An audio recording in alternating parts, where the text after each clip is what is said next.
Out of nowhere, Toyota rolled out a full-sized electric sport utility vehicle for $13,000. Not a stripped-down shell, not a gimmick. A real, road-ready, feature-packed electric vehicle sold at a loss, on purpose. And in doing so, they didn't just shake the market, they sent it into a tailspin. Phones lit up, forums exploded. One post captured it all. "I just paid 50 grand for a Model Y. What now?" This wasn't just a price cut. It was a surgical strike aimed straight at Tesla's heart, and the damage is already spreading. Forget everything you know about electric cars, profit margins, or even competition. This move changes the playbook for good. So why did Toyota do it? How does it destroy the business models of Tesla, BYD, and Volkswagen in one blow? And what does it mean for you right now? Stick around, because this isn't just a price war. It's the start of an industry revolution. Loss leading as a corporate weapon. Selling products at a loss might sound like corporate suicide until you study the playbook of history's greatest disruptors. In 2007, Amazon launched its e-reader at zero profit and went on to conquer global publishing. Ride-sharing platforms sacrificed billions to dominate city streets. Streaming services gave away content to build massive subscriber bases. Toyota's strategy fits squarely within this tradition of loss leading as a high-stakes weapon. Behind closed doors, Toyota's boardroom buzzed with calculations. By accepting a $2,000 loss on each BZ3X unit, the company could seize market share faster than any rival. With cash reserves in the tens of billions of dollars and decades of manufacturing efficiency honed by the Toyota production system, the automaker was uniquely positioned to sustain short-term losses and emerge stronger. In contrast, Tesla relied on a $5,000 profit margin per Model Y, a cushion that vanished the moment Toyota's price landed. An internal memo framed the strategy succinctly: treat every sold unit as captured territory. It was a corporate war plan, not a marketing gimmick. Toyota's long-game dagger, as one veteran executive called it, aimed to cut into Tesla's high-margin stronghold and force competitors either to bleed cash or retreat entirely. Next, we will uncover the Trojan horse behind Toyota's cost miracle. The Chinese alliance that built a Trojan horse. How did Toyota engineer a full-size electric sport utility vehicle so inexpensively? The answer lay in a clandestine partnership with Guangzhou Automobile Group, one of China's foremost cost-efficient manufacturers. Negotiations spanned multiple years and culminated in an agreement to share production lines, tooling expertise, and supply chains. Where Toyota's in-house prototyping typically required 24 weeks, Guangzhou Automobile Group delivered tooling in 8. This alliance unlocked dramatic savings. Labor costs fell by 20%, tooling time shrank by 33%, and shared components slashed material expenses. Toyota's battery chemistry also shifted from cobalt-rich cells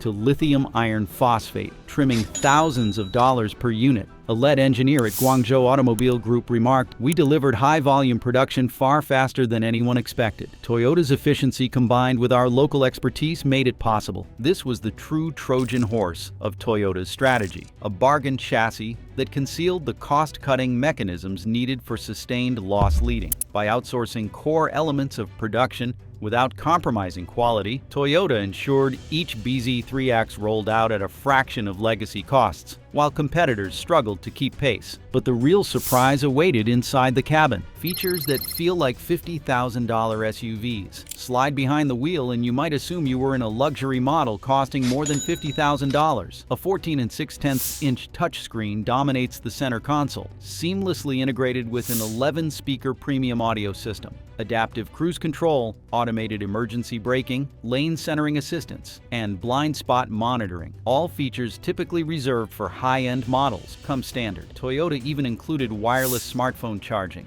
rear USB ports, and customizable 32-color ambient lighting. Each premium element added only $200 to the cost, thanks to economies of scale and Guangzhou Automobile Group's streamlined supply chains. One family test drove the BZ3X and exclaimed, "It felt like stepping into tomorrow for the price of yesterday's gas car." The perfect blend of seamless fit, digital elegance, and tangible comfort delivered what insiders call shock therapy, an electric jolt to consumer expectations disguised as a bargain. Toyota reallocated every dollar saved back into comfort, convenience, and confidence-boosting features, redefining value in electric vehicles. No compromise, only an unforgettable experience at a fraction of the usual price. And yet this was only the beginning of Toyota's relentless assault when Elon's pricing power collapsed. Imagine paying top dollar for a car that overnight felt overpriced. That's the reality Tesla owners faced the moment Toyota announced a fully loaded electric sport utility vehicle for $13,000. Within hours,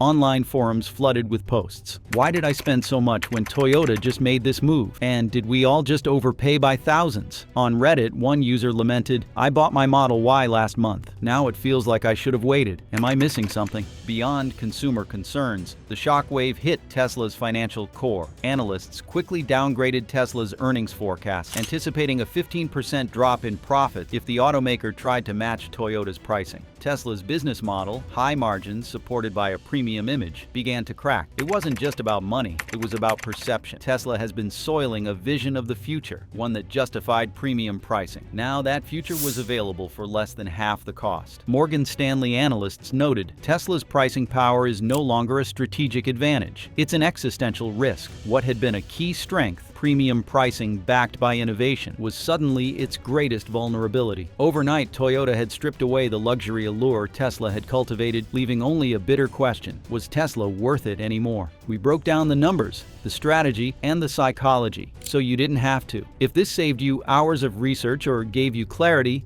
hit subscribe. It's the best way to keep real insight flowing. Because pricing was just the start. Toyota's strategy revealed weaknesses in Tesla's manufacturing philosophy. Factory rigidities under fire. Tesla's vertically integrated factories were once celebrated as the height of automotive innovation. From Fremont to Shanghai to Berlin, these facilities housed every stage of vehicle production under one roof. The logic was simple. More control meant better quality and faster iteration. But in a rapidly shifting market, that control turned into a burden. When Toyota partnered with Guangzhou Automobile Group, it unlocked agility. Instead of bearing the full cost of building a new factory or retooling existing lines, Toyota leveraged GAC's well-oiled manufacturing systems. A production line that took Tesla 9 months and billions of dollars to modify was up and running at GAC in less than 8 weeks. This time, difference wasn't just a number, it was a game changer. A former Tesla factory manager revealed the internal struggle. "We knew Toyota had flexibility we couldn't match. Our meetings went in circles, debating how to pivot, but our system wasn't built for fast shifts." This rigidity was no accident. Tesla's integrated approach worked brilliantly when margins were high and prices steady. But with Toyota slashing the floor, Tesla's model couldn't adapt fast enough. The once innovative structure began to feel more like a gilded cage. Strong and impressive, but restricting its ability to move. As Tesla struggled to adapt its production lines, another critical element of its strategy began to erode. The Supercharger moat dries up. Tesla's charging network had long been its secret weapon. While other automakers relied on fragmented third-party chargers, Tesla built a sprawling, reliable network that kept its drivers on the road. The message was clear. If you wanted true range confidence, you had to go with Tesla. This network served as a powerful moat around Tesla's business model. But governments around the world started tearing down that moat. In North America and Europe, regulators introduced universal charging standards. By 2025, all new public chargers were required to accommodate multiple brands, leveling the playing field. Suddenly, Tesla's once exclusive Supercharger network was just another option. Competing networks expanded rapidly. Companies like ChargePoint added 10,000 fast chargers in a single quarter, narrowing the gap in coverage and convenience. Meanwhile, Toyota's approach, partnering with existing infrastructure rather than building its own, allowed it to scale quickly. Tesla's crown jewel was losing its luster. A German fast-charging network CEO summed it up. What was once Tesla's unique advantage is now just part of the landscape. Consumers have more choice than ever. This shift in charging dynamics couldn't have come at a worse time for Tesla, as its pricing advantage disappeared and manufacturing struggled to keep up.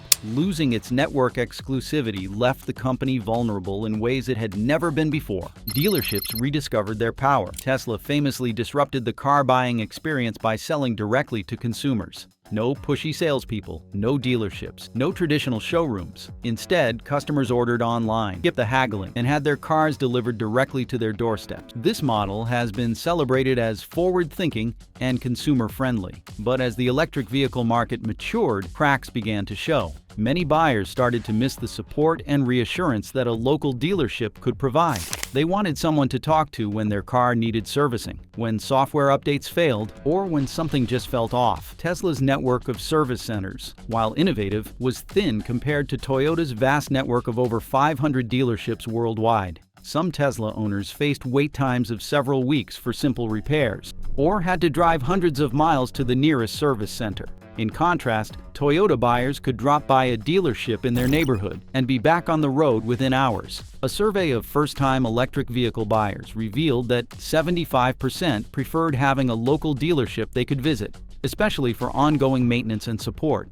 One Tesla owner shared a frustrating experience. When my screen froze, I had to wait 3 weeks for an appointment. My neighbor with a Toyota got hers fixed the same day. Toyota's well-established network not only provided convenience, but also fostered trust. Buyers felt reassured, knowing that if something went wrong, help was always nearby. This was more than just a customer service issue. It was a strategic advantage that Toyota used to further cement its position as a reliable, accessible, and customer-focused brand. With Tesla facing challenges on multiple fronts, pricing, manufacturing, charging, and service, the stage was set for a broader global battle. Competitors began to smell blood in the water, and a three-front assault loomed on the horizon. BYD's silent crisis. While Tesla bore the brunt of media coverage, another major player felt the tremors.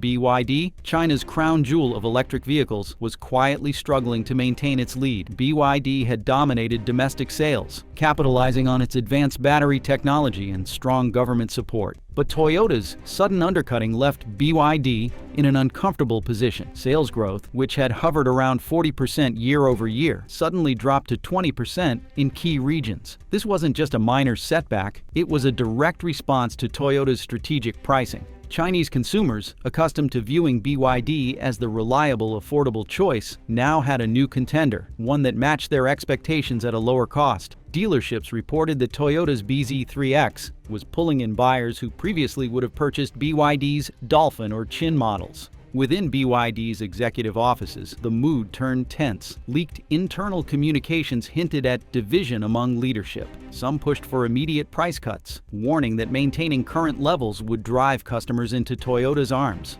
Others argued that rushing to slash prices could erode BYD's carefully maintained profit margins, built on years of research and development. If we cut too deeply, one manager reportedly said, we might win back customers in the short term, but lose the foundation we've built for the future. Adding to the pressure, Toyota's scale gave it an advantage BYD couldn't easily replicate.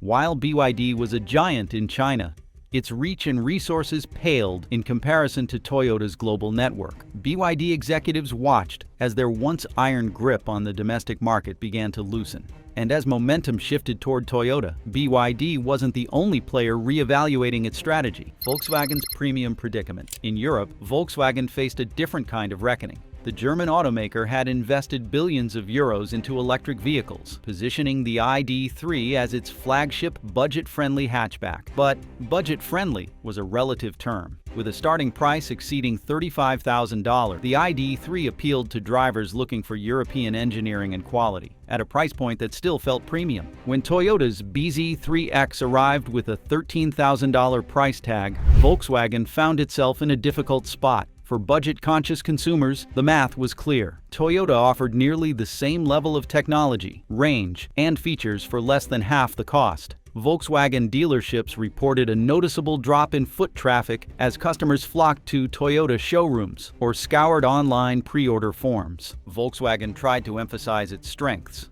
European styling, high-quality interiors, and a slightly sportier driving experience. But the gap in price was too large to ignore. Even loyal Volkswagen customers began questioning whether paying more for the ID.3 made sense. As one dealership manager admitted, "We can't just rely on brand loyalty anymore. Customers are doing the math, and we don't look good on paper." This wasn't just a consumer issue. It was a strategic challenge for Volkswagen. The company had spent years building a reputation as the people's carmaker. Yet here was Toyota redefining what affordable meant in the electric vehicle market. Volkswagen's response would need to go beyond discounts and marketing.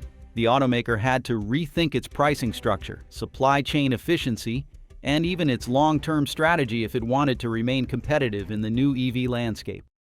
Economic nationalism ignites. As Toyota's pricing shook the market, the ripple effects reached the highest levels of government. Policymakers in Europe and North America watched as their domestic automakers struggled to keep up. Concerns about local manufacturing, jobs, and national pride surfaced. Many governments have always focused on incentivizing EV adoption through consumer rebates and tax credits. But now the narrative was shifting. In the United States, legislators floated the idea of protective tariffs to shield American automakers from low-cost imports. Proposed tariffs of 20 to 25% on foreign EVs gained traction among both parties. Lawmakers argued that without such measures, domestic brands might lose their foothold in their own market. In Europe, similar debates unfolded. France redirected €2 billion from purchase subsidies to funding domestic battery production and charging infrastructure. Germany, known for its automotive industry, began exploring stricter import rules and greater incentives for local manufacturing. A German minister summed up the sentiment: "We cannot allow our automakers to be outpriced by foreign competitors. If we lose this battle, we risk losing an entire industry." The shift in policy was not just about protecting automakers. It was about securing the broader economic ecosystem tied to them: supply chains, jobs, and national innovation. As policymakers raced to create new trade barriers and financial support systems, Toyota's strategy was forcing a global rethink of how nations approach electric vehicle production. This wasn't just about cars anymore. It was about national security, economic independence, and the future of industrial dominance. The Great Grid Reckoning. The surge in EV adoption brought another challenge: power. Utilities, accustomed to incremental growth in electricity demand, found themselves racing to keep up with millions of new electric vehicles plugging into the grid. Cities like Los Angeles experienced nighttime charging surges that spiked demand by 50%. In rural areas, aging infrastructure buckled under the load. Small towns in Minnesota reported transformer failures when multiple households charged their cars simultaneously. Utility companies scrambled to upgrade substations, install high-capacity transformers, and reinforce transmission lines. But the pace of EV adoption outstripped the speed of these upgrades. Some regions experimented with microgrids, localized power systems capable of handling surges more efficiently. Others turned to renewable energy sources, such as wind and solar, combined with large-scale battery storage to stabilize supply during peak demand. Governments introduced new policies encouraging off-peak charging. Rebates and smart meter programs incentivized consumers to charge their vehicles during times of lower demand, helping to balance the load. In urban centers, private companies stepped in to build charging hubs that distributed power more efficiently, alleviating strain on neighborhood transformers. The transition wasn't without hiccups. Blackouts, brownouts, and grid instability plagued certain regions, highlighting just how unprepared some areas were for an all-electric future. But these challenges also spurred innovation. Companies that developed advanced grid management systems or next-generation storage solutions found themselves in high demand. The race to modernize power infrastructure wasn't just a technical challenge. It became a new battleground for economic and industrial leadership. As the grid groaned under the weight of millions of EVs, Toyota's bold move had set off a chain reaction that forced not only automakers but also entire industries to adapt. From government halls to corporate boardrooms, the future was being rewritten in real time. And as the dust settled, the question remained: what would the world's leading automakers do next? Fleet frenzy and corporate exodus. Commercial fleets live and die by cost per mile calculations. And Toyota's $13,000 electric sport utility vehicle rewrote those numbers overnight. Taxi companies reran spreadsheets and discovered operating expenses dropped by 30%. Ride-sharing platforms recalculated total cost of ownership and landed on savings of 25%. Large logistics firms that once hesitated to electrify entire fleets began placing bulk orders for the BZ3X, citing fuel and maintenance savings that far outpaced any conventional vehicle. A major global courier service publicly announced a pilot program replacing half of its gasoline-powered vans with Toyota's budget model. The company's chief financial officer revealed that, over a 5-year horizon,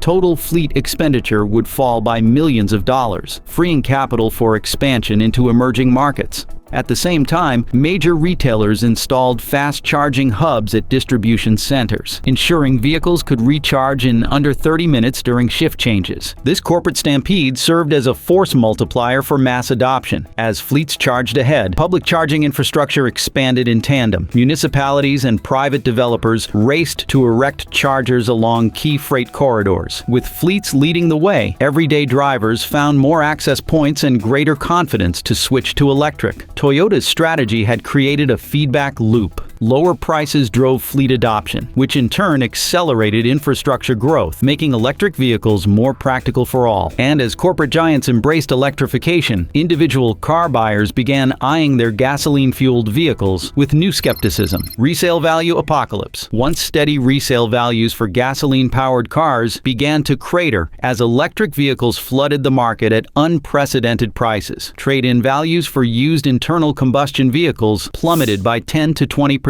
in key markets. Dealerships that specialized in pre-owned petrol models reported that vehicles once selling within weeks now lingered on lots for months, often requiring deep discounts just to move inventory. In Texas, a suburban family who traded a 5-year-old gasoline crossover discovered its trade-in value had dropped by half compared with the previous year. A local dealer lamented, "We're practically giving engines away." Across Europe, specialized auctions for used vehicles saw average winning bids slump as buyers opted for more modern, lower-cost electric alternatives. Simultaneously, certified pre-owned programs for electric vehicles gained traction, offering extended warranties and financing plans that made older models even more attractive. The collapse in gasoline car values triggered a secondary wave of consumer shift. Those holding petrol vehicles faced an investment decision: sell now at a steep loss or risk even greater depreciation later. Manufacturers and lenders scrambled to adjust residual value guarantees and loan terms, seeking to mitigate financial exposure. As the mathematics of ownership fundamentally changed,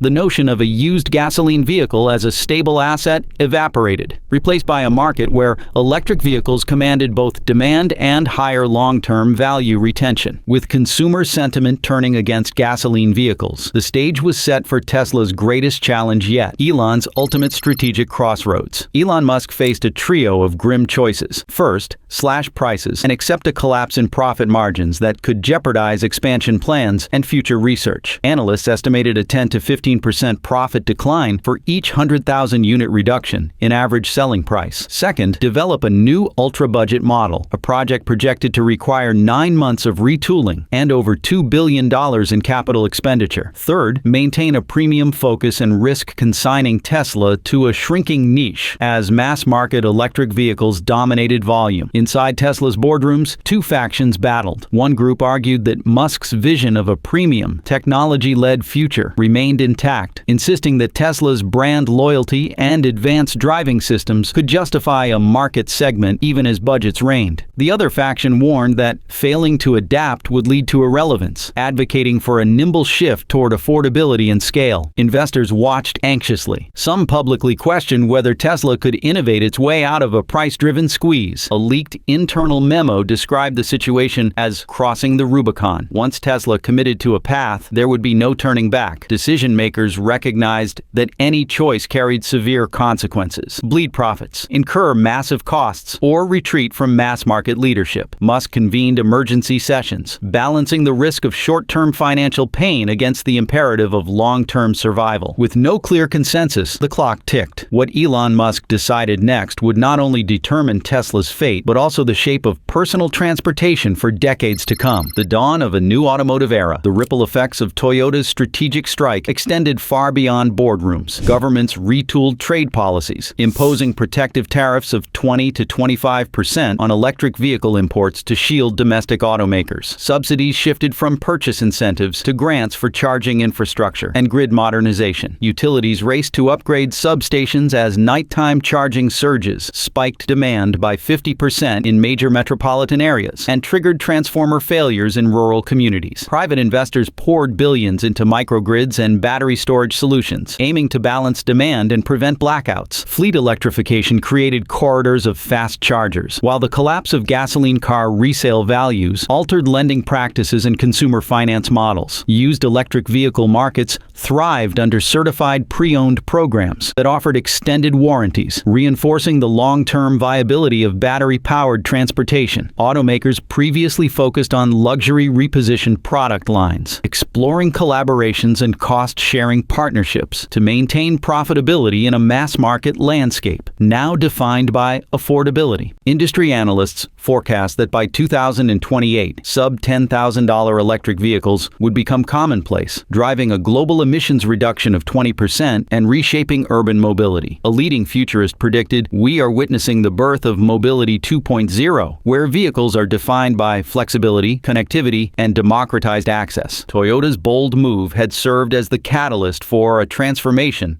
that extended from manufacturing floors to city streets, from corporate fleets to everyday drivers. The playing field had been leveled, legacy paradigms shattered, and a new era dawned, one where the price of entry no longer determined who could glimpse the future. What do you think? Will Tesla reclaim its crown or fade into history? Sound off in the comments below.